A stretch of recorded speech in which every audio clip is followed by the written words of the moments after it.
My graduation dinner was supposed to be simple. A few photos, a cheap restaurant downtown, my parents pretending we were a normal family. But 10 seconds after we sat down, everything snapped.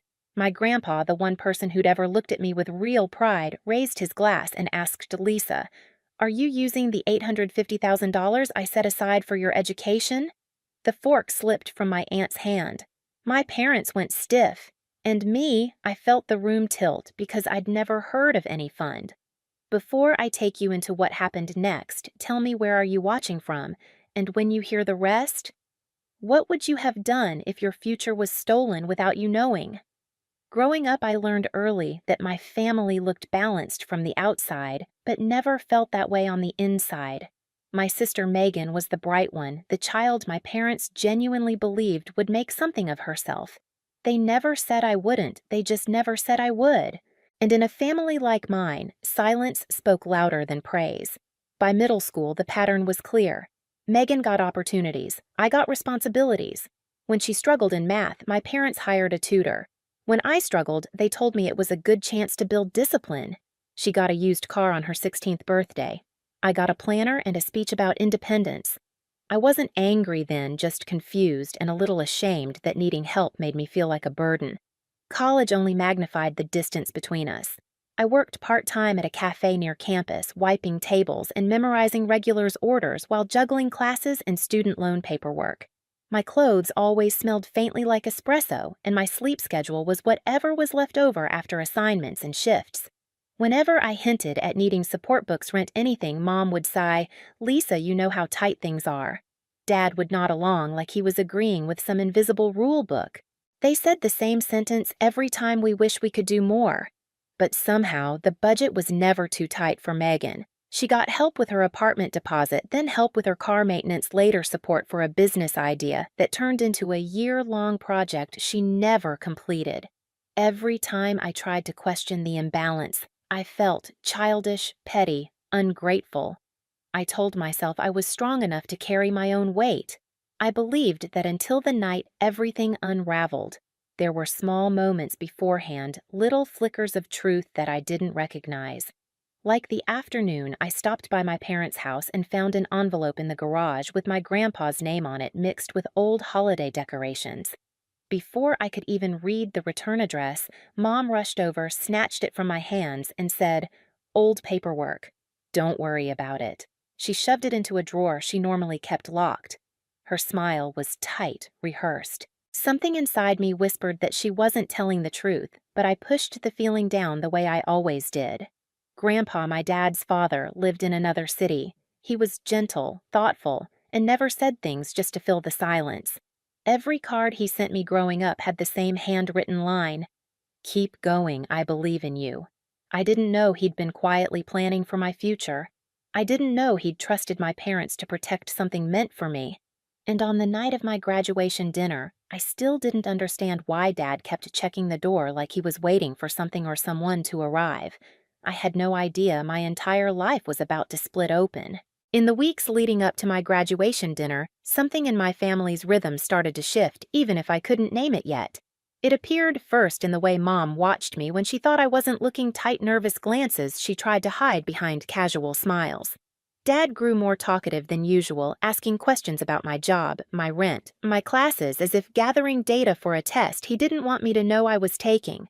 At the time, I wrote it off as pride or midlife emotion.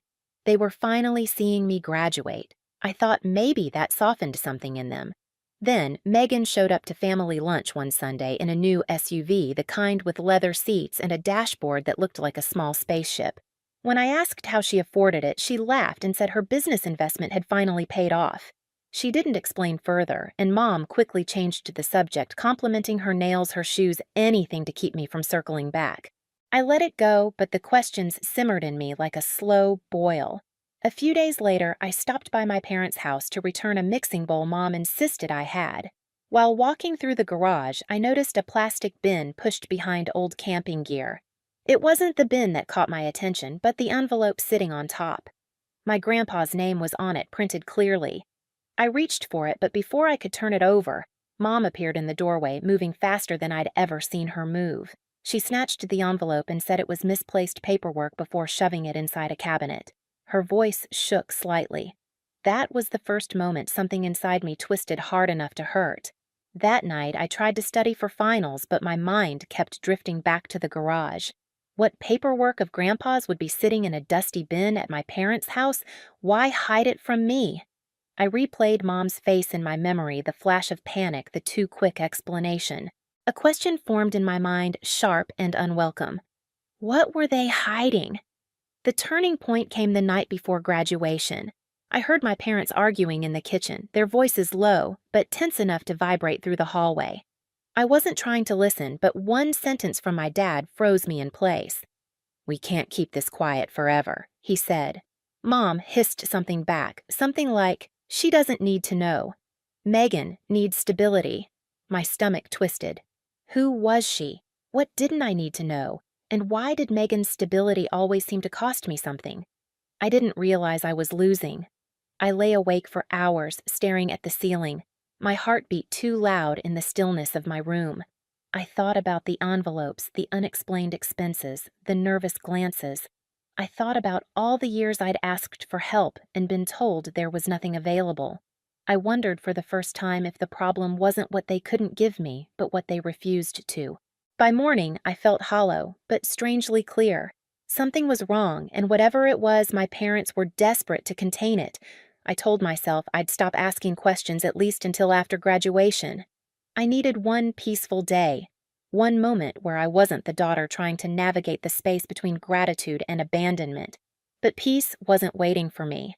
Something else was. Graduation morning should have felt hopeful, but I woke up with a heaviness I couldn't shake. Mom knocked on my door earlier than expected and asked if I was excited, her voice too bright, like someone forcing sunlight through a closed curtain. Dad hovered behind her, pretending to scroll through his phone even though the screen was off. Their strange tension settled into the hallway like fog. I tried to ignore it, tried to focus on my ceremony, but every part of me felt alert, bracing for something I couldn't name. At the campus, Megan acted unusually cheerful, insisting on taking photos with me. She wrapped her arm around my shoulder and whispered, "Big day for you, sis." Her tone was sweet, but something about it felt wrong, like she was performing for an audience only she could see. When she stepped back, Mom immediately rushed to her side, adjusting her hair and telling her she looked stunning, despite it being my graduation. I felt the familiar sting in my chest, but brushed it away. For once, I wanted the day to be about achievement, not comparison. After the ceremony, my parents insisted we head straight to the restaurant. Dad kept checking his watch. Mom kept smoothing her blouse. Megan kept touching her phone like she was waiting for a message. I thought they were just hungry or impatient, but the truth was much darker.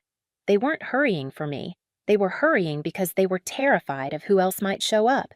When we reached the restaurant, I understood why Dad had been watching the door. My grandpa sat at a table near the back, smiling when he saw me. I hadn't expected him. I didn't even know he knew the reservation time. Mom's face tightened the moment she spotted him. Megan froze mid-step. Dad let out a thin, nervous laugh. That was when the air changed, the kind of shift you feel in your bones before your mind can catch up. Grandpa hugged me tightly and told me how proud he was. Something in his voice warmed and steadied me, like I'd finally reached a place where I didn't have to prove anything. But the tension around us was unmistakable. Mom kept wringing her napkin. Megan whispered something to Dad. He shook his head sharply. My instincts sharpened. Whatever secret they'd been guarding was connected to Grandpa, and it was about to surface.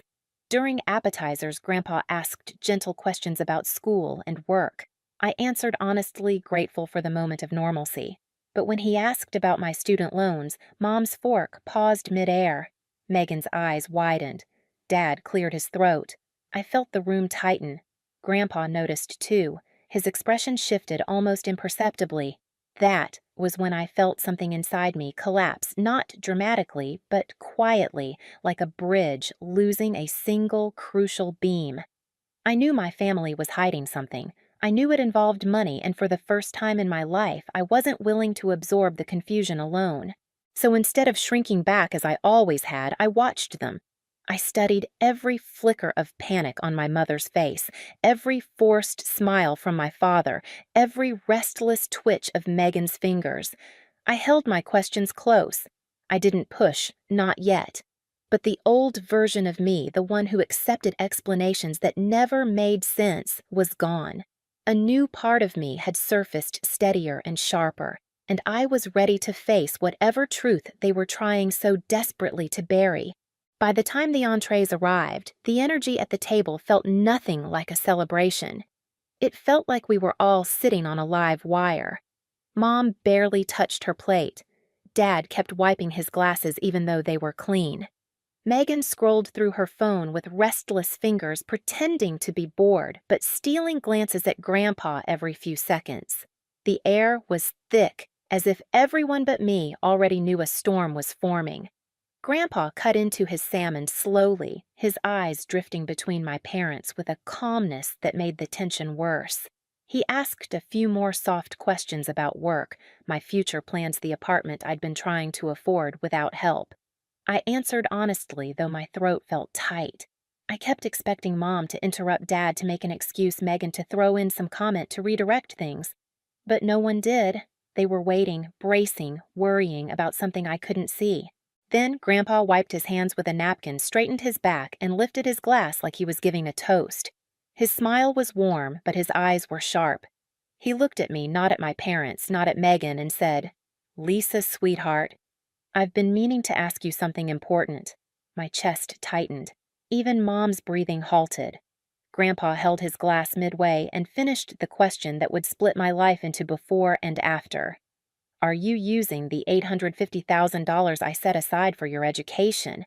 The room silenced so quickly it felt like the air had been sucked out.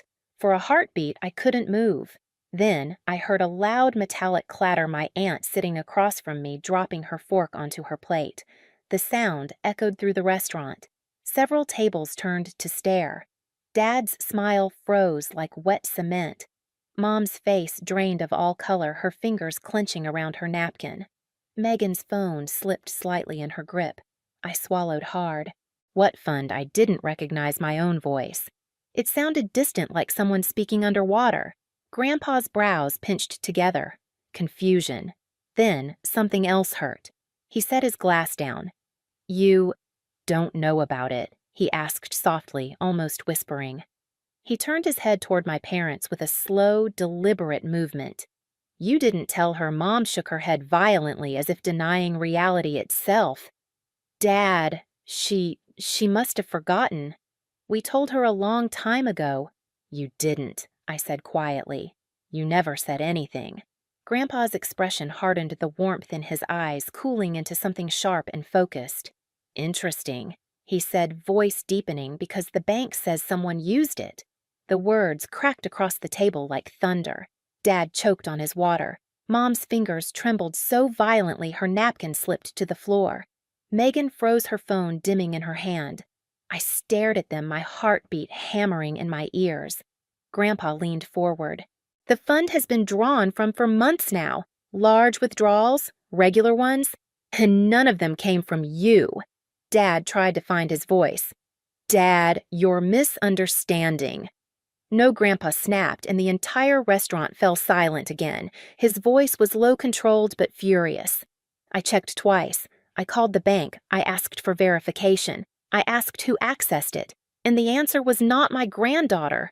Mom covered her mouth like she was about to faint. Grandpa turned to me, his jaw tight. "Lisa, sweetheart, did you ever authorize your parents to act on your behalf? Did you ever sign anything?" "No," I whispered. "Never." Megan shifted her chair, creaking. She finally spoke, her voice forced and light. "Grandpa, maybe the bank messed up. You know they're always making mistakes. Remember that time?" Grandpa cut her off with one look. Megan's mouth closed instantly. He turned his attention back to my parents, his eyes burning now. "Tell me the truth now." It wasn't a request. It was a command. Dad's shoulders sagged. Mom squeezed her eyes shut. Megan looked at them both, waiting for someone else to clean up a mess she clearly knew existed. Dad finally spoke, voice trembling. We had no choice." We needed help, and Megan's head snapped toward him. "Dad," No Dad said, shaking. He asked. "We have to tell him." Grandpa's face hardened. "Tell me what?"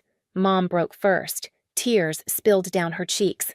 We thought Lisa didn't need it. She always took care of herself. She worked. She managed. Megan was struggling, Dad. She needed support, and you weren't around to see that. I wasn't around because I trusted you," Grandpa said quietly. "I trusted you to protect what was hers." Megan slammed her hand on the table. "Why does it matter? It's still family money. We used it for family things." My stomach twisted. "What things?" Silence. Then Dad answered. "Down payment on Megan's condo, her car, some of her business expenses, and other things. Groceries, bills, emergencies." "Emergencies," I repeated. "You mean spa packages? Furniture trips she took?" Mom sobbed harder, but not from remorse, more from being exposed. Grandpa's voice shook with restrained anger. "You stole from your own daughter. You stole from me. And you lied." Megan tried again. "Grandpa, stop. I'm your granddaughter, too. Don't act like I don't matter." Grandpa turned toward her with a coldness I had never seen. "You matter, but not more than your sister. And not at the expense of her future." Dad reached out a hand toward Grandpa. "We planned to pay it back. Eventually. We just—" "No," Grandpa said. "You planned to hide it forever." He stood up abruptly, his chair scraping hard against the floor. The entire restaurant watched. Mom whispered, "Please don't do anything drastic." Grandpa looked at me instead. "Lisa, you're coming with me tomorrow morning. We're going to the bank together. And then we're going to see my attorney." Mom gasped. "No, Dad, please." Grandpa pointed at her with shaking fury. "You had years to think about consequences. Now you'll face them." Dad sank into his chair, shoulders caving.